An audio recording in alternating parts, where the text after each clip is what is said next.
Kansas Farm Bureau, the voice of agriculture. To join today or for more information, go to kfb.org or find us on Facebook and Twitter. Welcome back to Farm Factor. Kyle Bauer talks with Ernie Shea about how agriculture is working to save the climate. Our organization, the name is Solutions from the Land, and it is a farmer-led not-for-profit that is working to reposition agriculture as not just the sector that produces food, feed, and fiber, but the sector that delivers on all kinds of global challenges.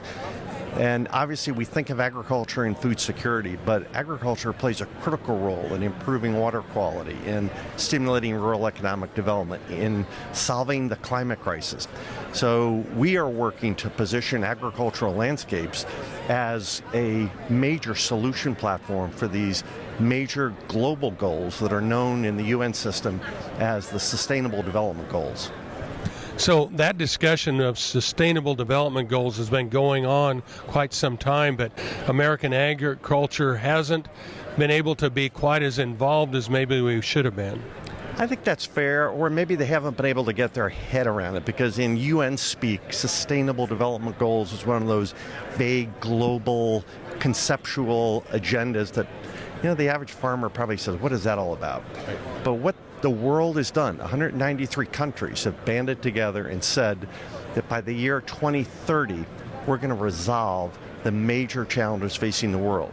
We're going to achieve food security. We're going to eliminate water quality problems. We are going to eliminate poverty. These are big, big goals, and they're aspirational goals.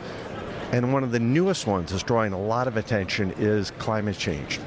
So the world is gliding towards efforts to develop policies and programs to address all of these challenges. And our message is, don't forget about agriculture. Agricultural landscapes, well-managed farms and ranches and woodlands can not just produce food, feed, fiber, and energy, but we can filter and store water. We can enhance biodiversity. We can sink carbon in the ground. We can reduce greenhouse gas emissions through the use of biofuels. We are a place for solutions to these big sustainable development goals.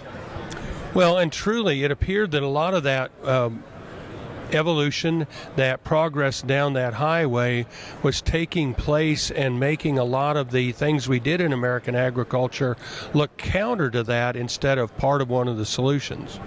Well, our success is grounded in innovation and technology.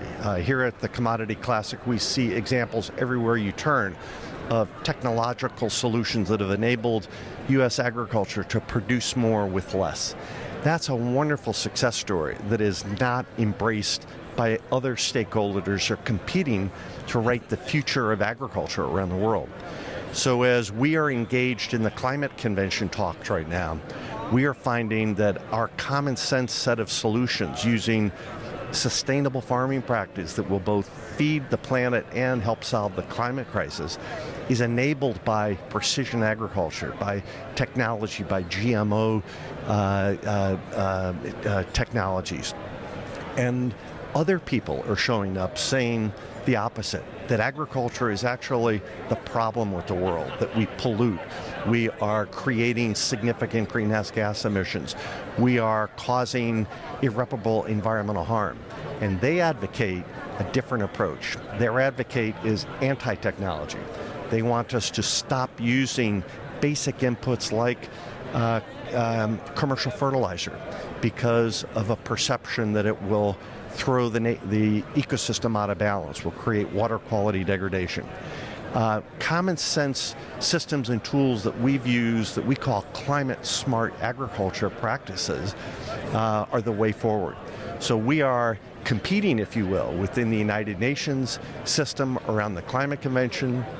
We are actively advocating with Ambassador Kip Tom in the FAO in Rome to allow for, to enable agriculture and all of our innovation and technology to be used to solve the Sustainable Development Goals. Thanks, Kyle. Stay with us. We have this week's Kansas soybean update coming up right after this.